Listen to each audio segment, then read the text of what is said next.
थी परमात्मा कल भी है, परमात्मा आज भी है और परमात्मा कल भी रहेगा, तो उसी दिन समझ गया था परमात्मा कोई शरीर नहीं हो सकता, क्योंकि कोई भी शरीर ऐसा नहीं है जो कल भी था, आज भी और कल भी रहेगा। इसका अर्थ क्या है? परमात्मा एक विश्व चेतन है, विश्व चेतन है, वो सब जगह बहती रहती है। लेकिन क्या होता है, वो जिसके माध्यम से बहती है, जो अपने आप को खाली कर ले, जो अपने आप को रिक्त कर ले, उसके बीच में से वो बहना प्रारंभ कर देती। और जब बहना प्रारंभ कर देती, इतनी बहती है, इतनी बहती है कि उसका अस्तित्व ही शून्य हो जाता है।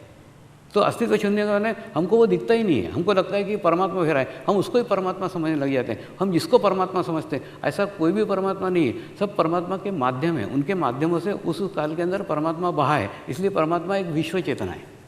तो समर्पण ध्यान में परमात्मा का कंसेप्ट है कि परमात्मा एक विश्व चेतना है, इसलिए कोई भी फ्रेम, कोई भी मूर्ति, कोई भी भगवान, कोई भी रूप ऐसा लेकर के हम नहीं चले हैं। पूरी फ्रेम खाली रखिए, आपको जिसको भगवान मानने का उसको मानो, इसके लिए कोई प्रतिबंध नहीं। लेकिन परमात्मा एक विश्व चेतना है और वो विश्व चेतना सभी जगह बहती है, तो इसका कहीं पे भी विरोध नहीं है। पूरे विश्व के अंदर अलग अलग राष्ट्रों के अंदर कार्य किया, अलग अलग देशों के अंदर कार्य किया, कहीं पे भी विश्व चेतना का कंसेप्ट सबके समझ में आ रहा है।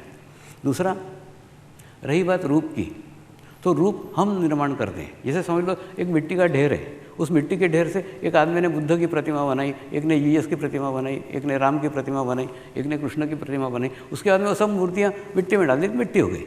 जिस प्रकार से हाथों के द्वारा मूर्तियों का हम निर्माण करते हैं, ठीक उसी प्रकार से चित्त के द्वारा हम परमात्मा का निर्माण करते हैं। राम यानी भगवान, ऐसा हमने निर्माण किया चित्त से कि राम यानी भगवान, राम यानी भगवान, राम, तो ऑटोमेटिकली क्या होगा मालूम है? जब आपका आज्ञा चक्र विकसित होगा, जब आपका हृदय चक्र खुलेगा, तो आपको राम के दर्शन हो जाएंगे। लेकिन कौन से राम के? जो राम आपने चित्त में मान के रखा है वो। तो कहने मतलब कभी कृष्ण भक्तों को राम के दर्शन नहीं होंगे और किसी राम भक्तों को कृष्ण के दर्शन नहीं होंगे। ये ठीक वैसा ही है, जैसे फ्रिज के अंदर अगर केचप रखा है तो खोलोगे तो केचप दिखेगा, अगर ब्रेड रखी है तो ब्रेड रखी है तो ब्रेड दिखेगी। यानी भगवान का जो रूप आपने अंदर बिठा के रखा है वही दिखेगा, भगवान का कोई रूप ही नहीं है। इसलिए आज्ञा चक्र तक जब आप योग में आते हैं ना, तब आपको दिखने की प्रक्रिया चालू होती है। अगर आपने किसी को देवता मान के रखा है, आपने किसी को भगवान मान के रखा है, तो आपको उसके दर्शन होंगे। लेकिन सहस्त्रार में पहुँचने के बाद में दिखने की प्रक्रिया बंद हो जाती है, शून्य हो जाते हैं। और शून्य शिखर पे अनंत बाजा संत कबीर ने कहा है ना, वो वही अनुभव है कि वहाँ पहुँचने के बाद में दिखने की सारी प्रक्रिया बंद हो जाती है, कुछ भी नहीं दिखता है, क्योंकि परमात्मा का कोई रूप ही नहीं है। अगर परमात्मा का कोई रूप होता, सारे दुनिया के लोग उसको मानते ना, उसी रूप को। ऐसा कोई रूप है क्या? कोई नहीं है। इसका मतलब मानने के ऊपर है, कोई किसको मान रहा है, कोई किसको मान रहा है, कोई किसको मान रहा है। और जितने भी रूप है वो रूप माध्यम है।